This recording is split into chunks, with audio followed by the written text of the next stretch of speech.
Bruchim Abayim, welcome everyone. I first want to just thank the people who organized this. Mesadrim, Shalom Bayis is Dvarim Sheberume Shalaylam, the world, the Shechina Kedosha, the fact that we have the opportunity to bring the Rabbi Shalom in our house is something which is the core of Yiddishkeit. So to have a panel so that we can get together and be able to hear words of chizuk, to be able to answer questions, to be able to ask questions, to take the time out, that's enough of a reason to say thank you. For those of you who would like to sit in a place where the mechitza is up, there's an area over here. If you feel that we wanted to have an area open so that our Noshim Tzedkanya should be able to see, but if you want a place to sit behind a mechitza, there is an area over here. We're going to spend the first part of today's discussion with questions to the panel, to our two Rabbanim, to Rabbi Coren Shlita and to Rabbi Moshe Zev of Lamm Shlita, and then we'll spend the last 15 minutes fielding some questions for anybody who would like to ask. Before they begin, this week's parsha says Rivka didn't understand what was going on. Vatelech lidrosh es Hashem. Vatelech lidrosh. She went to the Bais Medrash, to Shem ve'ever, to be doirish, to ask.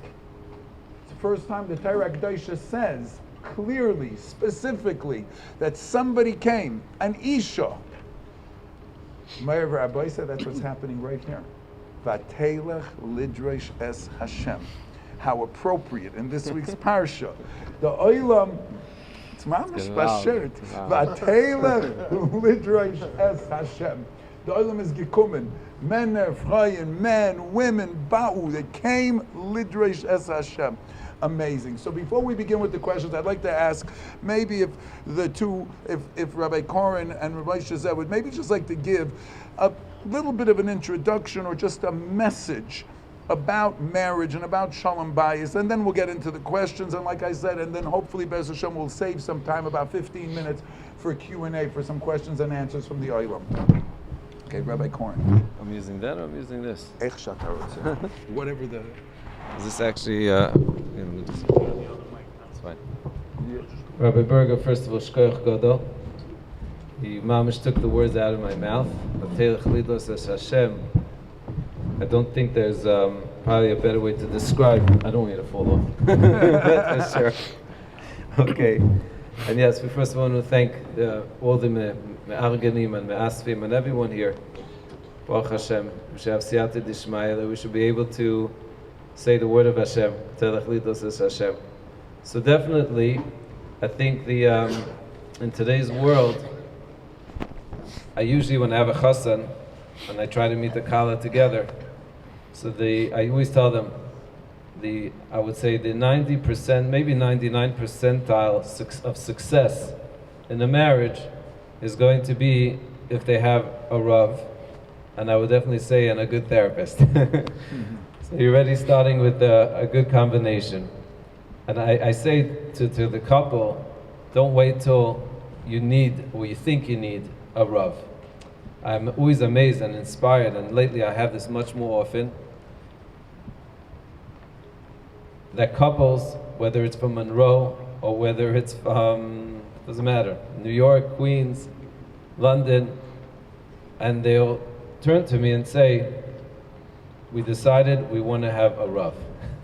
Yeah. And what's amazing, I recently pointed out, is that the source of Asay L'Charav, the concept of having a rabbi, so it's a Mishnah in Pirkei Avos. Well, where do we learn it from? So we recently had the Haftarah with Isha Shunamis. Isha Shunamis, it's actually the most interesting discourse and interaction between a husband and wife. I said jokingly that the Sfaradim end the Haftarah when Isha Shunamis basically tells the husband, I'm going to see our Rebbe. They had trouble in the house, a tragedy, the husband turns to the wife and says, "Lo chodesh v'lo Shabbos hayom." So what does the wife respond? Shalom. Goodbye. I said, that's where the Sephardim, I jokingly said, this is where the conversation ends. But really, in a much deeper level, it's an incredible, I would say, a chiddush, that sometimes people think aseh lecharav, because it says aseh, it doesn't mean a wife. It's really sourced from Isha Shunamis, Pelopline. And I pointed out another important point, is that there's a school, even in Muncie, Baruch Hashem, I don't know how many schools do this, but they encourage the girls already in high school to ask shilas. To ask shilas. I know it's a little bit shocking. Even with text. There's actually a girl that not so long ago I went to her wedding simply because she asked me shilas throughout high school, and she said, thank you for the adracha. So the concept of having a Rav is so crucial, and not because I'm looking for more. For Baruch Hashem, there's no time. But at the same time, a couple has to know that if they want to be successful, they have to have a Rav. And then hopefully the Rav is smart enough to know someone like Moshe Zev. So that's my introduction. Okay, Yasher Koyach. Thank you. Okay, Rabbi Moshe Zev. Is it working? I think it was share. Hi, good morning, everybody. First, let me just express my confusion. I showed up this morning because I wanted to hear Manis Friedman speaking, and they told me I have to speak and sit up here, so Don't worry, maybe. I have to readjust. Seriously though, it's a schus to be here. It's a schus to talk about Shalom Bayis. Just being able to get up in front of people and talk about Shalom Bayis is a tremendous schus. So thank you for having me here. One idea I want to put out there, just in terms of, because I think it's an idea that's not always stressed in terms of marriage. But it's so fundamental, and I'm probably going to refer back to this idea in some of the Q&A that's going to happen. But the idea is everybody looks at marriage as this thing about connection. Everybody talks about connection. So there's something we're missing if we only talk about connection. Because what does connection mean? Connection means that I am connected to you. There's two individuals over here. Which means that in a marriage, it's not only important to connect, it's important to be me. In general, and that part is missed in marriage. In general, if I want to connect, how do we connect in the world? I can walk into Shul and connect to everybody. Look, I have a white shirt, I've got the black pants, I have a little beard, black yarmulke, I belong. I can connect to everybody. I can get my kids into any yeshiva in Muncie. Wow. What if... Impressive. What if, it's not me. What if me is a pink flowered shirt with sandals? I can do that, but then I lose a lot of my connections. Maybe my wife and kids. I could, so I have to, we navigate in life. In life, we're always walking this tightrope. I want to be me, I want to connect. I want to be me, I want to connect. So we always put up a little bit, just a little bit of this. I can't walk out in the street and show 100% of me if I want to connect. So I can show 50% of me, and then I can connect. What about the other 50%? It just has to kind of stay in the background. And then because if you saw the other 50%, you're going to run away from me. That's okay. In life, that's okay, and that's the way it should be.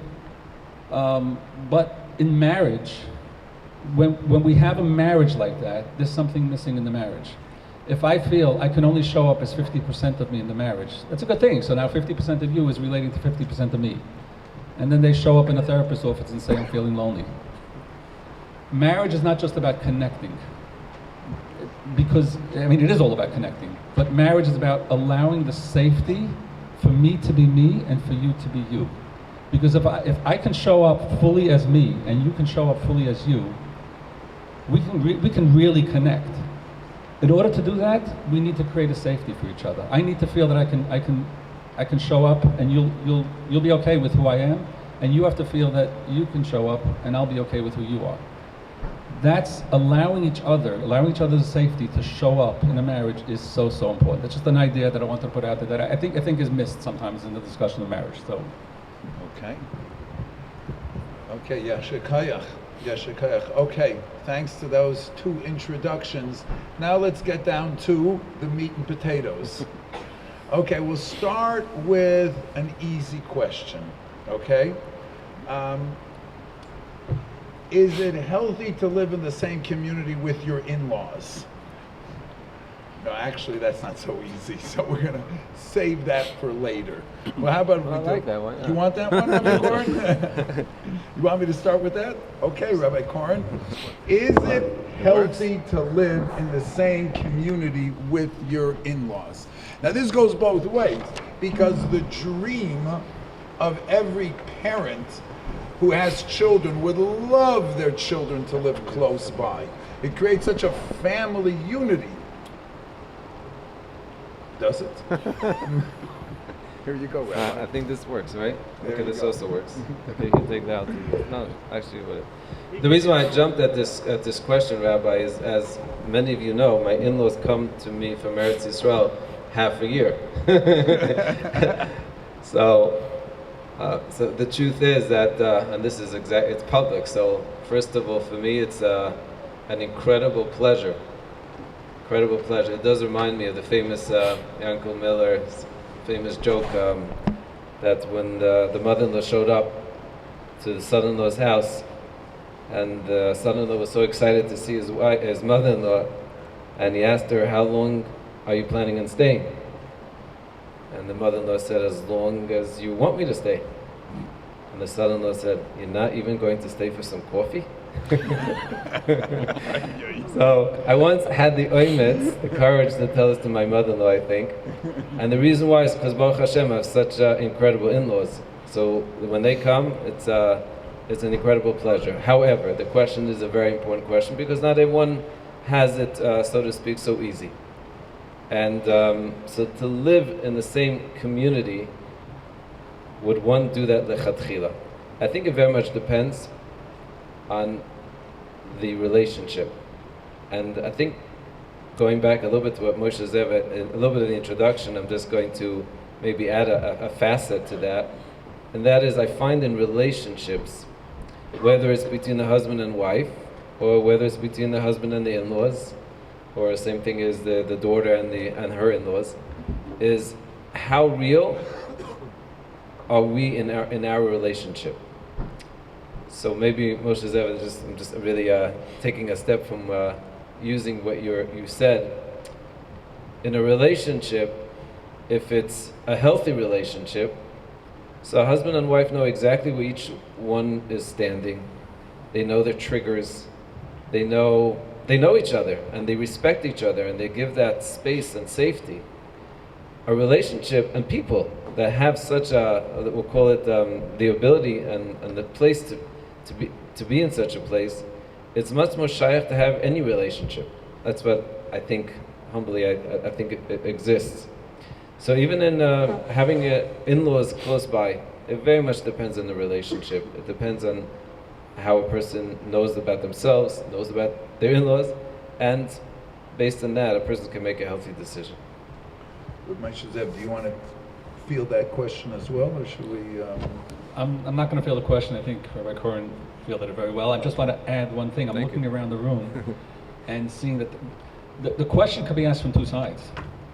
And I'm looking at the ages of some of you in the audience. Right, in-laws. It's a question to ask in-laws also. And as in-laws, we need to ask that question to ourselves also. That's just what I want to add. Listen, I will say, as a Rav, I have a message for all of my balabatim who marry off children. It's straight and to the point. When your kids get married and you want them to come over with their einiklach, you open your hands and you shut your mouth. Because as soon as you start giving opinions, right, it might go the wrong way. So there's where Chazal said, Siyoig lechochma shtika. You have to learn how to be quiet. Because chalila, saying the wrong thing, can cause unfortunate repercussions. So you're both so right that it's a double-edged question, and it requires, of course, the respect, first and foremost, for the couple, and understanding that the couple's relationship is important, and in a healthy situation, there's selflessness. As parents, I think we're all you mentioned we all have beards, right? But at this age, sometimes you want to shave it off because it's all white. But having our kinderlach, seeing them in love with each other, and being able to step back and appreciate that and just be an observer and not feeling the need to participate is a very healthy place that every single parent and in-laws have to take. Understanding and being happy with their happiness and being able to extract oneself from that relationship in the way that they don't need to give eitzes anymore. They'll figure it out themselves. And if they can, if they have a question, they'll come ask you, or they'll go to their Rav, or they'll go to their therapist. Just wanted to add one more thing on what Rabbi Coren said about a Rav. I believe, I didn't clear this with you, but I'm going to put it out there. I believe that as important as it is to have healthy Rabbanim, a healthy relationship with Rabbanim, it's also very important for Rebbitzins to get involved. Men need Rabbanim, women need Rebbitzins. Because there's a way that men can connect to each other that's exclusively the way men talk, and there's an understanding of how women can understand each other. And when you have that healthy Torah perspective, where a Rebbitzin can take a position where she can guide those people who are asking her, that is sometimes much more on the dot. It's so much more, they connect so much better.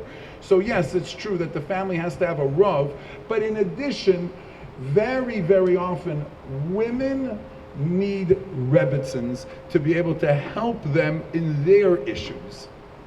Okay, so Rabbi Moshe Zev, couple comes and tells us we disagree on so many chinuch issues. How do they handle that? So I think the first thing to realize when you talk about chinuch issues, and there's real issues that people come in with. There's real disagreements. I hold like this, I hold like that. And this issue, what I'm about to say is not to say that these issues don't have to be worked through. They do. But before we sit down to work them through, there's something that I think as parents we need to remember. I've had very few clients come into my office with pain and suffering because their parents didn't agree on chinuch, or pain and suffering because their parents didn't have the right chinuch. No, I've never had a client that came in and said, you know, I suffered so much because my mother didn't go to Rebbetzin Spetner and she didn't do all the chinuch classes. That's not what hurts people growing up. What hurts people growing up is the Shalom Bayis in the house. And it's so sad to see how much people fight over chinuch issues, destroy the Shalom Bayis, and destroy the very chinuch that they're striving for. So the first thing to remember when you're arguing over a chinuch issue is the most important outcome of this conversation. There is a very important outcome. Should we treat our child like this? Should we treat our child like that? That's the second most important outcome. The first most important outcome is that Shalom Bayis going to survive this argument, so that our kids can grow up in a home where there's Shalom Bayis. Once you have that, now you can get into the argument. And I think, first of all, we're talking about a Rav and a Rebbitzin. I think that is critical. I think that's critical. People come in, chinuch issues are very often not really chinuch issues. Very often it's, I'm coming in with, it's not a shita and a hashkafa as much as it is who I am, how I grew up, who you are, who you grew up. And because of that, having a third person to discuss this with is critical. Having a Rav, or not a therapist. A therapist is just there to help them talk to each other, but someone who can actually give them guidance. This is, you grew up like this, but let me give you a perspective on this. And having a person that can have a perspective is also important. That's number two. Number three is in the conversation itself. I think it's so important for people to remember that we're gonna have to fight this out. That's okay. Husbands and wives can fight out chinuch. And remember the first part, that Shalom Bayis is most important. Remember that if we try to fight it out and it doesn't work, we have a Rav or a Rebbetzin to go to. But in the conversation itself, we really have to remember that it's so important. I think I want you to hear me, and you want me to hear you. I think the golden rule of communication is, if I want you to hear me, I need to hear you first. And if you want me to hear you, I need to hear you first. Let me explain to you why this is what's best for our son. This is what's best for our daughter. Let me explain to you. No, you don't. And wait a second. But I never heard you. I never heard what you had to say. So you might ask, so who hears who first? That's what husbands and wives should be fighting about. No, let me hear you first. No, let me hear you first. That's really what the fight should be. But when you have a conversation where I really want to sit and listen to your chinuch issues, and you may find a lot of chinuch issues are not really chinuch issues. It's fears. It's securities. It's what happens if this happens. What happens if that happens? Memories from my own childhood. Fears from my own childhood. When you really listen to each other, you have a whole different conversation. And I think those are the I guess the three things that I think are most important in this conversation.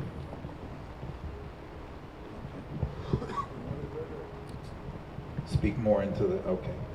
Speak more into the mic? Yeah, the request was to speak more into the mic, yes. Rabbi Coren, families love to have company. Oh, I didn't ask, did you want to talk about that question? I'm just going to be mostly one part. Okay. Moshe Zev said something. Is anyone here? Can you hear on the other side? Because we hear it so loud. You could or you can't? By show of hands, you could hear? Okay, good. Many years ago, I was zeiche, really when I was starting off, I was in the 20s, I was zeiche to be close to someone by the name of Shmuel Stauber, zeiche tzadik devacha. Some of you who are old and have white beards may remember him. Very, very special Yid. And very heartzik Yid. You remember? No? Anyway, he was very known, and he was an expert in what's called imago therapy. And when I just got married, he certainly encouraged me and my wife to do his course, and I gained so much. We actually were writing a sefer with these sources in Chumash for imago therapy. Believe it or not, I still have some of the notes, but we never zeicha to finish. But it's incredible. First of all, imago therapy, if you Google or you research, is really built on 3 steps. It's called mirroring, validation, and empathy. Like I said, I'm the rabbi, so I'm trying to stay away from the actual therapy itself. I do that more and more often, that the therapy itself, I give to Moshe Zev, another good therapist. But this part, which Moshe Zev just raised, is so crucial, and it's so based on Chazal, that it doesn't even start, by the way, people think it starts when you get married. It starts when you're a sibling, it starts when you're a child, it starts when you are in the Bais Medrash and you have a chavrusa. I'm sure you've seen 2 guys in Bais Medrash arguing out a svara. And that argument, by the way, I get nervous. Like I was telling my students in yeshiva when I used to speak, I don't know, in Rabbi Dinsky's yeshiva, I used to say, if I'm looking for a shidduch, I'm not even going to the Bais Medrash, I'm going to the basketball court. See if they know how to play ball. And really, I don't care if they are able to play ball. Maybe I do a little bit because I like basketball, right, David? But as long as they pass, exactly, very good. But even much more than that, you go to the basketball court, you will see very quickly who has midos, who doesn't have midos, who's able to speak things out, who's able to get angry and ready to kill someone else, literally. So I wanted to point this out, is that the conversations that take place between a husband and wife, whether it's about chinuch or whatever the topic is, when I learned this methodology of mirroring validation, and basically what it means is the following, it's Chazal. What do you see it in Chazal? There's a halacha and Shulchan Aruch, that when you have mamash like here, a beis din of dayanim, the Gemara says that dayan, after he hears the other dayan, has to say over what the dayan just said. Don't give your opinion first. Here, after you heard, tell me what he said. Because everyone knows, especially the women know, that even if the zeicha, that the husband actually listens to the wife, when the wife asks the husband to repeat what she said, the husband has suddenly short-term memory. maybe he's zeichet to say half the point that the wife said. Again, I'm saying in general. Where do we see this mamish in Chazal even more? The Gemara says we paskin like Beis Hillel over Bet Shammai. So the Gemara says not because Beis Hillel are smarter than Bet Shammai, but because they used to say over Bet Shammai's opinion and then say their opinion. I promise you, I usually don't promise, avtachas, but if you want to have a relationship, I would say 99%, this is one of the keys of relationship. First see, and I'm not just talking about husband and wife, this is any employees, chavrusas. See if when you hear your chavrusa or your spouse say something, just say, 1 second, I want to say what you just said. I want to make sure I got it. You get this midah, it changes everything. And that's just the first step. When you get the validation, it's unbelievable. And I always it's funny to use this, but I experienced it the most with T-Mobile. So this goes back many years ago, where I had a BlackBerry. Anyone knows what a BlackBerry is? With the tiny little letters or whatever. I killed my thumbs. And I remember that I had arranged, I was already traveling, I think, with Laser, and I had arranged that they're going to change. I'll be able to have my phone working. And wherever I was, in some, probably Africa or something. And when I got there, it wasn't working. And of course, what do? You get upset. All my shailas and all my videos, who knows what's, the whole world's falling apart because my phone's not working. So forget about Emunah, that's another subject. But I called them up, and I remember the lady on the phone, when I started complaining, instead of responding with whatever she was normally I would expect, she said, wow, let me get this. You're in Africa, and your phone is not working, and you really expected it to work. I'm like, yes. And it must be so difficult if it's not working for you, especially when you had expectations. I'm like, yes, thank you. By then, I wasn't angry anymore. She was my best friend. Where do you think she got it from? She got it from Yiddishkeit. She opened up the Gemara. Or they trained T-Mobile very well. I remember this like yesterday because it made such an impression on me. So I just wanted to add that in the Kuda. You can't imagine if you would just take this midah alone, what it does in a relationship. Okay, Berger, can I comment? Of course. Sure. This is free. Go ahead. I just want to comment on two things that Rabbi Coren said. Not comment, just be meisiv. First of all, the mirroring is, saying back what you heard from your spouse. So this is a basic therapy technique, and it's amazing how many times, I would say more often than not, the person doing the mirroring gets it wrong. Mm-hmm. Mm-hmm. So when you're doing this, and your spouse is saying, so what you said was, and they get it wrong, don't go, oh, come on, this is this is the process, this is it. The second thing I want to comment on is, I love the basketball Bais Medrash Ohr Chaim. That was brilliant, I'm going to use that, I hope you don't mind. But if you want to know who this person is, go look at the basketball court, not the Bais Medrash. But I want to just add one thing to that. When we get married, it's not just who you're looking for when you get married. When we get married, we're dating, and in the process of dating, we're not on the Bais Medrash, we're on the basketball court. We're having fun. We're having a good time. We're schmoozing with each other. We're having a great time. We're having fun. That's how the relationship is built. It's built on the basketball court. I see who this person is playing basketball. I see who that person is playing basketball. And that's how the relationship is built. And then we get married and we go to the Bais Medrash. And somehow we think that this relationship is going to work. After you get married, you have to keep on playing basketball. Yashikayach, thank you. Rabbi Coren, we live in a world where we love to have guests. We love to have guests. It's a mitzvah, Chnas Orchim. What are the healthy boundaries when families eat together? Tznius and etc. Can you please discuss that with us, please? So this definitely is one of the most complicated questions. And you could look at it from the perspective of mitzvah, happens to be that Moshe Feinstein, Zecher Tzadik Livracha, points out that when you invite someone that technically is your neighbor, they have a home, they have a meal, you don't have a mitzvah of achnasas orchim. I'm sorry to shock everyone.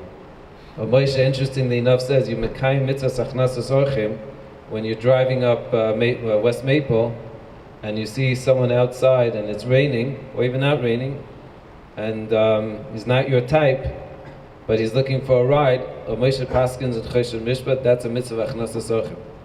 So today being mekayim mitzvah achnasas orchim is very different. On the other hand, the Gemara says, Ein ani ela bedas.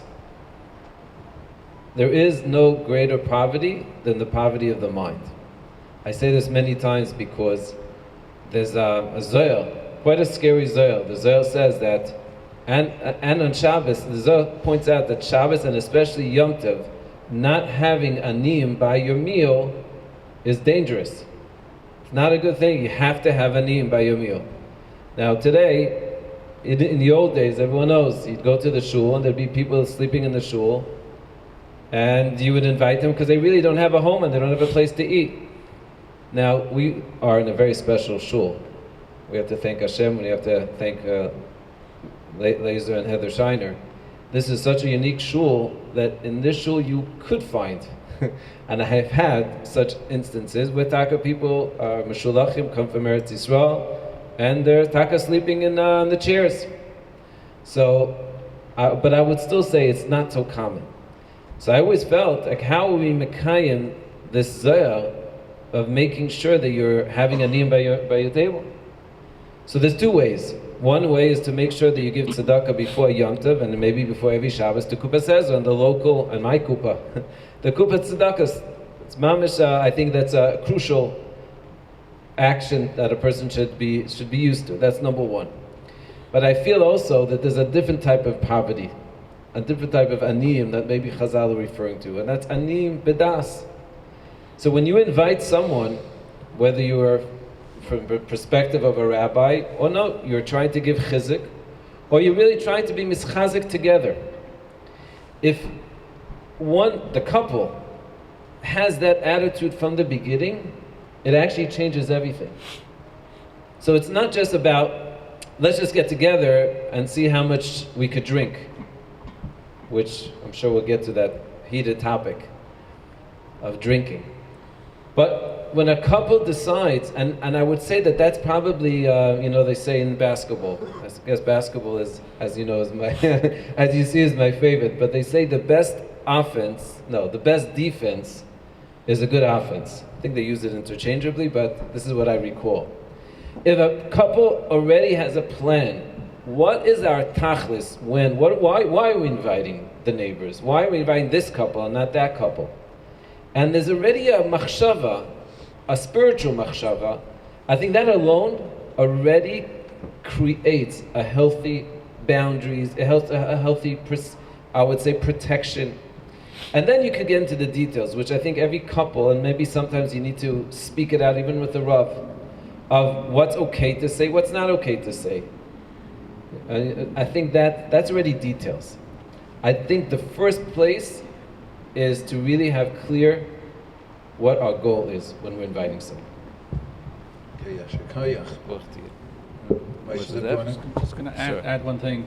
I think a large part of these kind of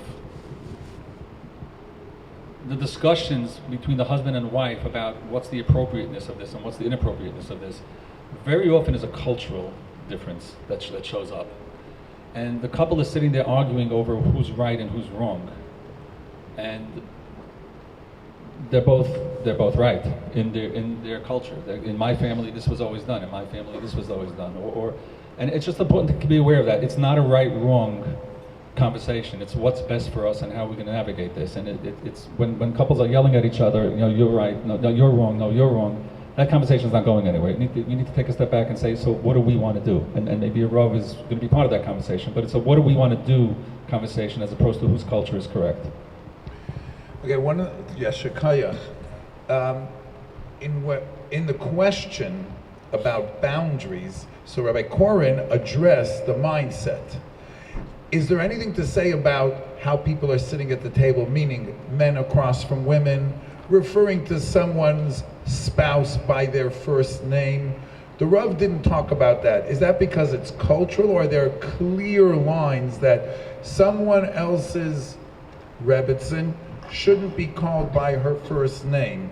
Or husbands and wives, that meaning you shouldn't be sitting across from someone else if that's not your wife. Is that something that we can...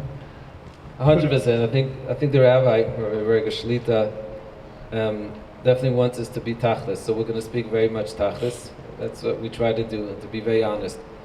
I deal with a lot of couples, together with Moshe Zev, I think. And yeah, there could be a lot of trouble that will emanate when couples are too close. So for this conversation is crucial. I think, like Moshe Zev said, it does many times cross between halachic versus cultural. So certainly someone that grew up Hasidic, they're sitting usually with a mechitza between, if there's couples.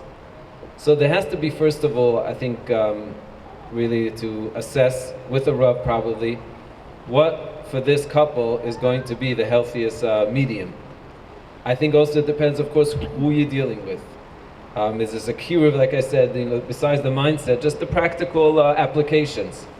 So definitely, to get a little bit, the details could be lengthy, but just to get simple guidelines, there has to be a place where the couple understands that there's at least some distance. And the second that distance is starting to break away, then things have to be done. You have to pull away, you have to create more boundaries. And sometimes before Chas v'Shalom things get really out of hand and unfortunately create terrible results, you have to be real with yourself. Sometimes a couple has to say, you know what, we're too close. We're too close for comfort. And then we have to figure out, is there a way to pull back in a healthy way or not? Sometimes that's crucial. So yeah, my wife and I, many times if we have guests, the seating arrangement will be based on what's a healthy, who should be across from who, and also the reference to each other. It's an amazing, I think it works incredibly, but it's not always easy to refer to someone to a Mrs. instead of calling the person by the name. I think it's a great guideline. It doesn't always happen, but especially if both couples are Yirei Shamayim and they know that this is a healthy protective measure. It is brought down in Shulchan Aruch. So even Shalom Aleichem, technically you're not supposed to say Shalom Aleichem to a woman. But that already, of Shalom Zamanobach, another person already discussed that our languages also have changed, meaning the Lashon Chiba of how we address each other. Shalom Aleichem is not the way it seems to be, it used to be. Shalom Aleichem was a very powerful expression. It's almost today when you pass someone and you say, how are you? And that's the Shalom Aleichem. There's no response even. How are you? How are you? Baruch Hashem. Right. Baruch Hashem. Exactly. So a real Shalom Aleichem, a real Baruch Hashem, a real connection through Shalom Aleichem doesn't really exist, whatever, at least I don't see it usually. So there's heterim. But I think a couple, the more, I don't think in this regard, you're going to lose out from being machmir. Again, that's what I think, but it has to be done, of course, b'derech shalom. If the purpose is to create shalom and connection, so it has to be. So those are some of the guidelines that I think definitely would be a healthy place to start. Rabbi Moshe Zev, we live in a world where so many people have smartphones and devices that are unfortunately unfiltered. I just want to say, we talk about Shalom Bayis and we talk about Chinuch. I heard a shocking statistic. It's not the subject, but I think it's a mitzvah lefarsim, that for a yeshiva bacher, the first exposure to inappropriate material in 90% of the cases will be on their mother's unfiltered phone. A bacher will get a hold of the phone, mom doesn't have a filter, or sometimes dad doesn't, and that will be their first exposure. So it's extremely important. I want to take this opportunity to say that it's not a hefker welt, and even if you yourself have the power and the koyach to not look at things one shouldn't. You never know who might be taking that device. Because if it falls in the hands of someone else when you don't even know, you're mamish, unfortunately, ruining, chas v'shalom, the purity and the innocence of a young child. Now, having said that, Rabbi Moshe, here's an easy one for you. How does watching inappropriate material affect a marriage? So, first of all, that statistic that you just quoted should be plastered all over the place. That is so important, so powerful, and so scary. The question is, how does inappropriate material affect the marriage? First thing that's really important to remember is that reality can never ever compete successfully with fantasy. A marriage is, like I said before, the whole me is connecting to the whole you. Hopefully I can get it. The goal is to get to a place where all of me can connect with all of you. But all of me includes all my faults. It includes laundry. It includes finances. It includes screaming kids. It includes eating habits. It includes struggles with weight. It includes a whole bunch of things that fantasy doesn't include. Nobody's coming into a bedroom. Sorry, I'm going to be a little bit explicit, but nobody's coming into a bedroom with an airbrush touching up all the imperfections on my spouse, which is what happens in the fantasy world. Fantasy can never compete with reality, and what's happening is once you allow yourself to step into the world of fantasy, you're creating a situation that's really impossible. It's not something that your spouse can ever compete with. I think that's one of the most important things to remember. The spouse is real, fantasy is not. So the question is, how does it impact? What it does, what I've seen it do is it brings into the married life certain expectations that are just not real. They're not part of reality. When people have, you said, inappropriate material, but there's other things. People have inappropriate relationships, an affair. An affair is 3% of me interacting with 3% of you. The other 97% is gone. And as soon as it goes from 3% to 4%, usually the affair is over because it's not reality. So inappropriate material, I think the main reason why we want to keep that out of our lives in a marriage is because it sets up an expectation of marriage. We're taking this marriage, which is supposed to be real connection. Real connection means 100% of me connecting to 100% of you. And and now the person looks at his wife or looks at her husband and says, I really want 3% of me to connect to 3% of you. And it creates a reality in the marriage that's just not attainable. And even if it is attainable, it's only attainable for 3%. It ruins the rest of the marriage. It ruins the rest of... There's another piece here in terms of things that give me pleasure. Don't allow me. Cocaine. What's wrong with cocaine? One of the problems with cocaine is, one of the many problems, but one of the problems is, or heroin or things like that, like what's wrong? I want to enjoy myself. One of the problems with enjoying yourself in a fantasy realm is when we come into the real world, a big part of the enjoyment that we have in the real world is not the enjoyment of physical pleasure, it's the enjoyment of values. It's the enjoyment of when we connect, when a husband and wife connect, they're connecting at a very deep level, hopefully. They're connecting, their values are connecting, their souls are connecting. It doesn't carry with it.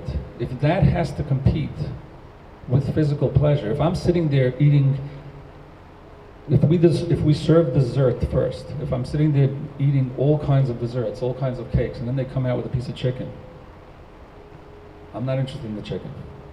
But the chicken is really really what I want. If you ask my neshama what I want, if you ask my nefesh elukus what I want the chicken. Yeah, maybe I'll have a little bit of dessert at the end, but I want the chicken. I want to be a healthy person. I want to have a healthy relationship. I want to have a relationship that's real. I want to have a deep connection. All these things, inappropriate material, and any really pulls us away from the ability to connect to our spouse in that way. Okay. Eshekayach. Rabbi Coren, This was an actual question that came not so long ago. A woman, a husband and wife were out, and the woman asked her husband, "Can you get me that chocolate?" It didn't have a hechsher on it, but she wanted it anyway. The Rav was called. I'm calling the Rav.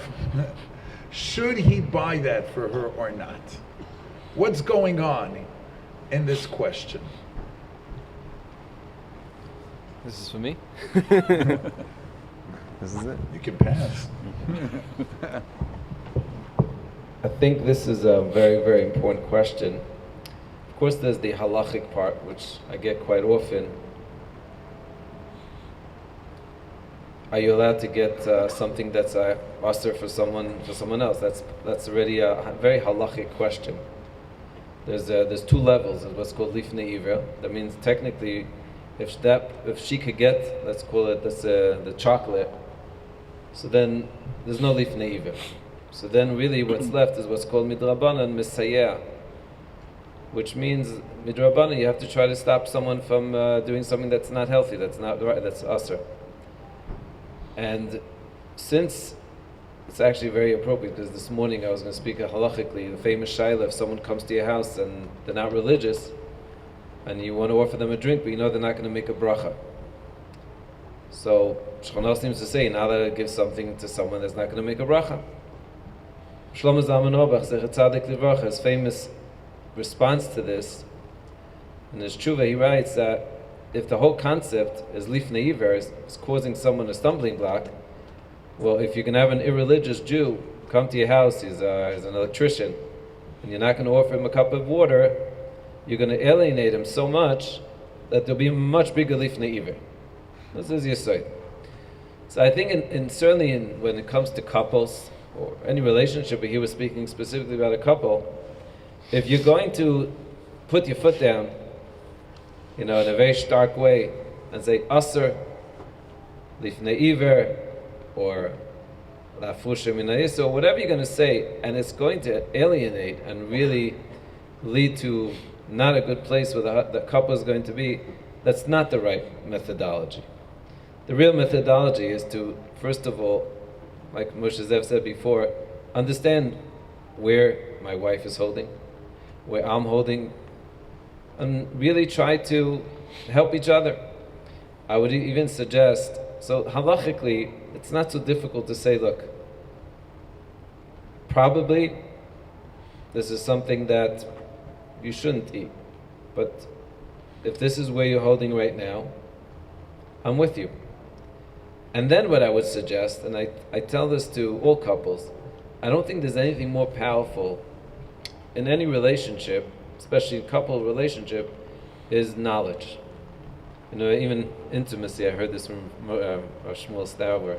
He used to say intimacy is intimacy, which really, where does that come from? It comes from Yediyah. Yediyah means, the ultimate intimacy is knowing each other. And the ultimate intimacy with our relationship with Hashem is the same thing. The Yediyah is a chibur, it's a connection. So, if I want to grow with my wife, if I'm just going to scream at her, I can't believe that you're eating not kosher. I can't believe, where did you grow up? Must be your mom's fault, whatever, all the things that basically escalate from there. But instead say, let's get a book and study and understand why it's even important to eat kosher. You'll be shocked how many times couples, it doesn't matter what stage you're at, when you decide, let's learn about the topic. And sometimes, I've had this many times, the couple will say, let's go to the rabbi and just hear out. What's wrong with birth control, not birth control, cocaine, not cocaine, what's it called, what's the most famous thing now, we discuss all the time. I can't even think right now. What? Ayahuasca, thank you. See? Yes, ayahuasca, not ayahuasca, with therapy, without therapy, with rabbi, without rabbi, all the different shilas.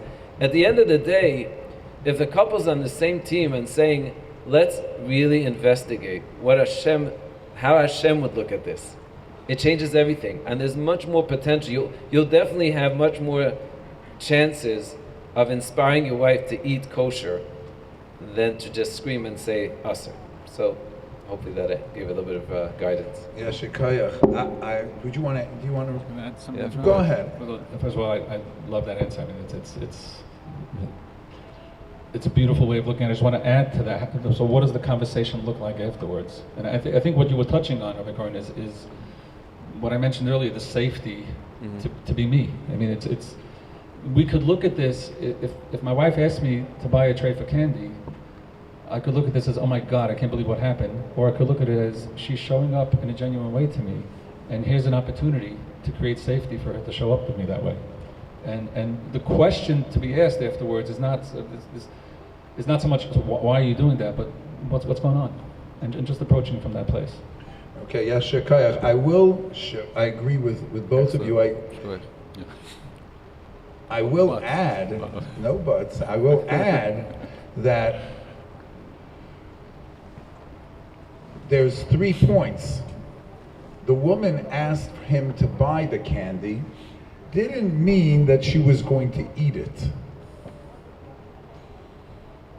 It's obviously a test, because there's maybe a feeling of insecurity.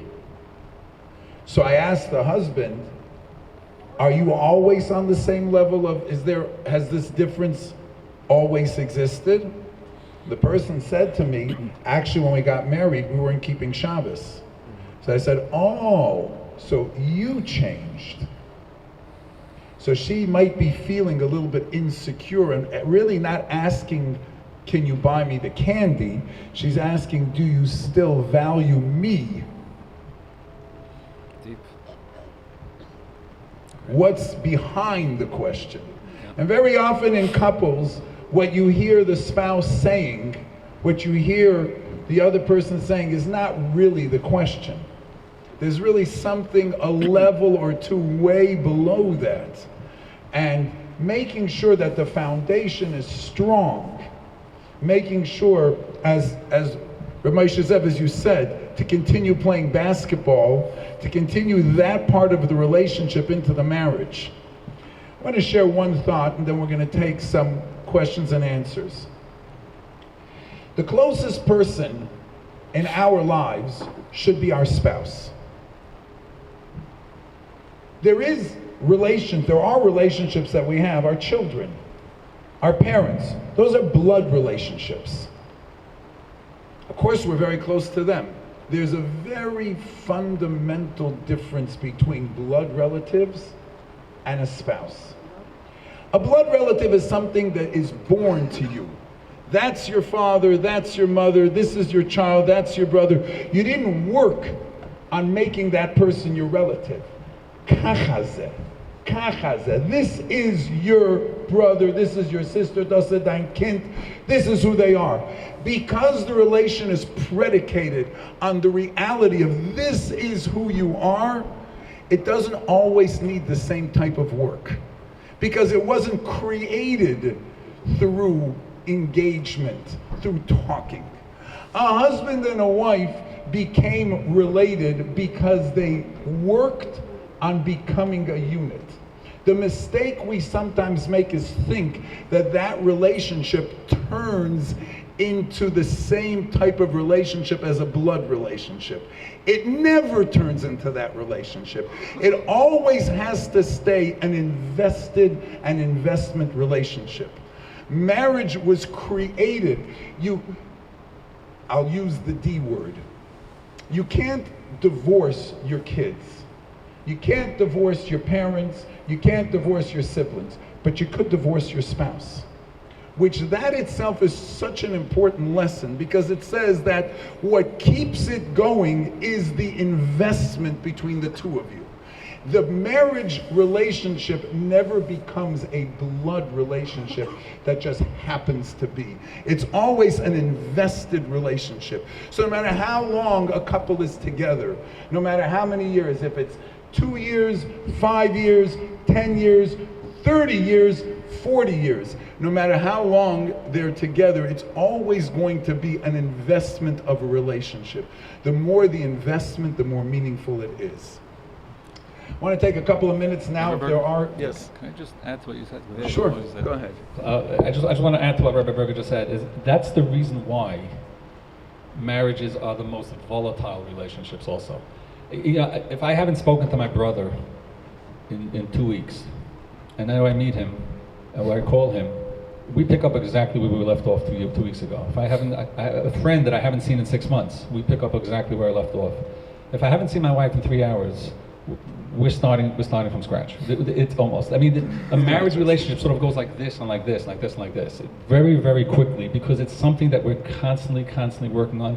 And noticing that my marriage does that, just if you're looking at your marriage and saying, this is crazy, an hour ago she was my best friend, now we're fighting, like, what's going on? You're normal. That's what a marriage is. It's so volatile that we have to keep on working on it in that way. Okay, yeah, sure, good. Rabbi Coren, do you want to add on this as well? I was just going to really just strengthen everything you both said. I mean, there's no doubt the best source for this is Chazal that tell us, we just had HaKadosh Baruch Hu telling and lying, and this is the source the Gemara Yevamah says, lying to Avram Avinu about what Sarah said. And instead of the fact that Sarah said that, how can we have a child, Avram is old, HaKadosh Baruch Hu tells Sarah that she said she's old. And I saw this recently in Rabbi Isaac Sher, I think. Rabbi Isaac Sher has an incredible it's a secret, secret likut on an intimacy, and it's really, in a way, it's a mitzvah the farsim, but you can't. So we try to do it properly. But he writes the following. He says, what you see from here is the most incredible lesson. Mamash, like Moshe said, Rabbi Berger said, marriage is that one relationship, and there's a reason for it. I think it's a very spiritual reason, where there's no such thing as you're on, what's it called, pilot. Automatic pilot, exactly. Right. Cars used to have that. They still have that. Oh, of course, now cars drive themselves. That's the most dangerous thing.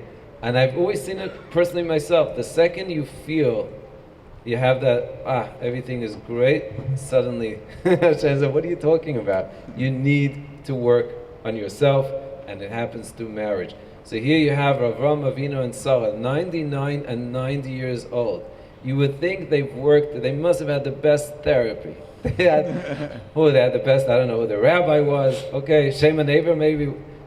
They were that they married for so many years.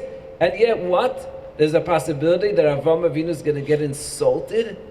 I can't believe my wife said I'm old, and you are old. That's besides the fact. Can you imagine what a crazy lesson that is? But that's the truth. In a relationship with a husband and wife, it's always an avodah because it's an opportunity. You have to look at it. If people look at it as it's a chore and it's something negative, it's awful. It's an opportunity for growth, and everyone knows that if you take that opportunity, it's what makes you a different person. It's what makes you a better person. Everyone knows. I mean, I think maybe that's even the main almost purpose, I think, in marriage, is that transformation that a husband and wife had. Look at yourself when you get married, and then a few years after, you're not the same person, hopefully, and if you are, it's because there was no marriage. The growth came through marriage. Yes, Shekayach. Okay, so we're gonna field a couple of questions. We are over time. Wow, yes. Any questions? Fun. Anybody want? You want to read that one? There's a question that someone sent in. How can two high souls, deeply connected yet burdened by intense childhood wounds, break the cycle of coming together and separating over triggers such as unmet needs of lack of space, when they know, Moshe Zev, you know this is coming to you, when they know they are truly one soul? How can one couple who manages to overcome this pattern create a ripple effect to inspire and teach others to hold on their relationship? Should I say that over again? I think I got it. Okay, good. The first thing I'm going to say is, don't do it by yourself.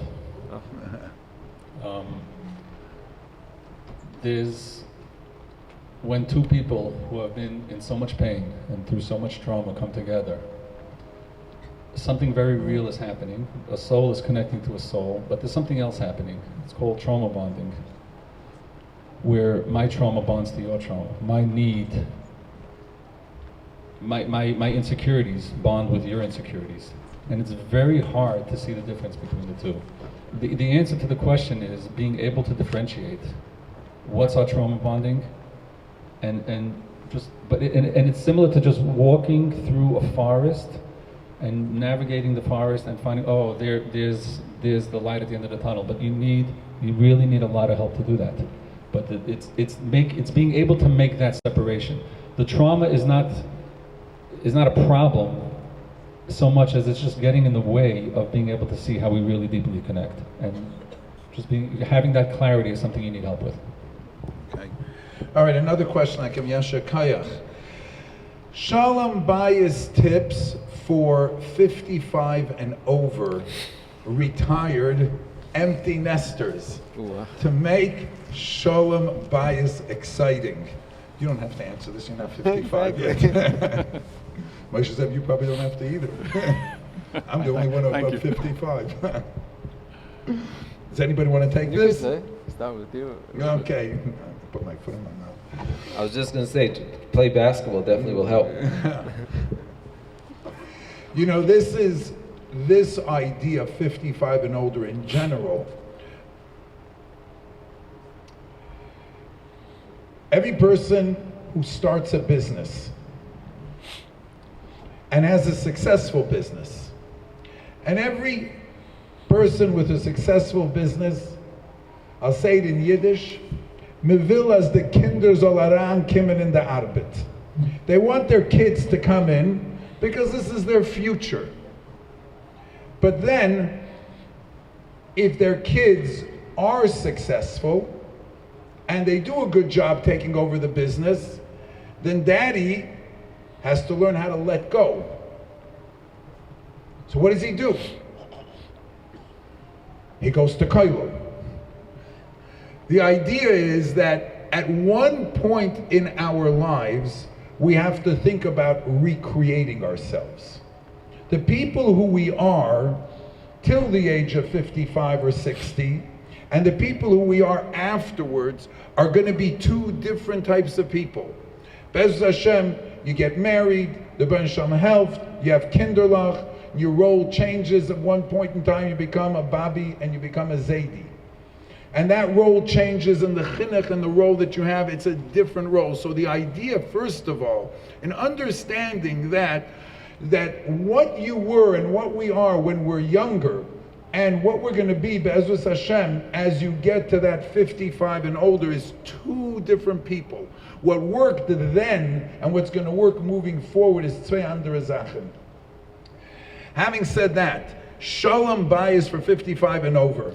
When I jokingly said you got to learn how to go to kollel, the emes is that when you're empty nesters and a person is retiring, which means that they're not, the husband or the wife are not going to work, there has to be a healthy space. Husbands can't stay at home the whole day.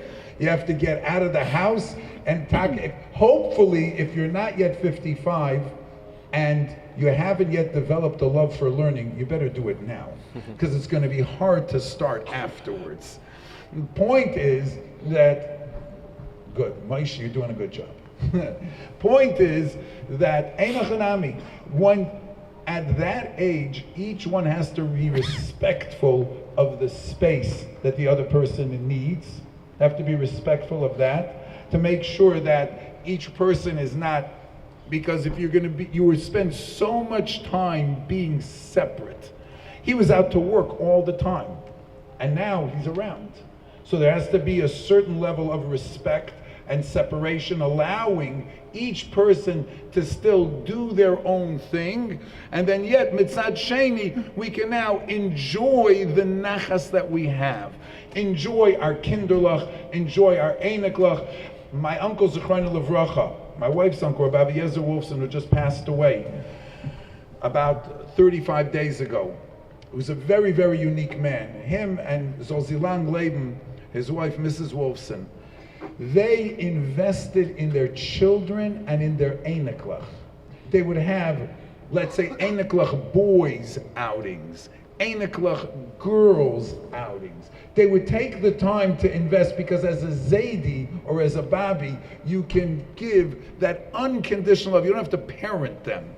You're there more to spoil them. So ideas of what does a person do once you're 55 and older, and hopefully, Be'ezus Hashem, you have kinderlach and einiklach. You have a whole new role to play as being a Babi and a Zaidi, where you can instill, and there's so much that these einiklach appreciate. I'll just say this, when they made games, most games you have to get on down to the floor. There's a psychological reason for that. I know being over 55, it's harder to get up and get down. But you're lowering yourself to your grandchildren or your kids. It's not just physically, it's also meant to be mentally and emotionally. You're going down to their madrega and you're playing on their level. You have to, and it's good to be a kid every once in a while. So you can do that in a healthy way with your einiklach. Anybody else want to add? Go ahead. I'm going to add something to that. I think one of the biggest disadvantages that people 55 and over have is they think they know each other. I once had a couple come to my office. They were in their 60s, they married off their last child, and they said to me, we've never really had Shalom Bayis problems, but we'd like to get to know each other. The more a husband and wife stay together, the more they think they know each other. But I would ask you a question. Like, if I said to you now, I know myself so well.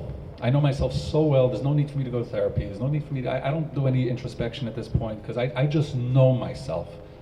You'd probably all be laughing and say, I'm not coming to him for therapy, this guy's nuts, or arrogant or whatever. But nobody would say that, but somehow it's okay to say, I know my wife or I know my husband so well. We are so, there's so much to us, there's so much to know, there's so many layers to peel away. When the kids are out of the house, there's an incredible opportunity to really, really get to know each other. Okay. Yeah, sounds good. Okay. I just want to thank the people who organized this event. I want to thank everybody who came out, Lidrash Es Hashem.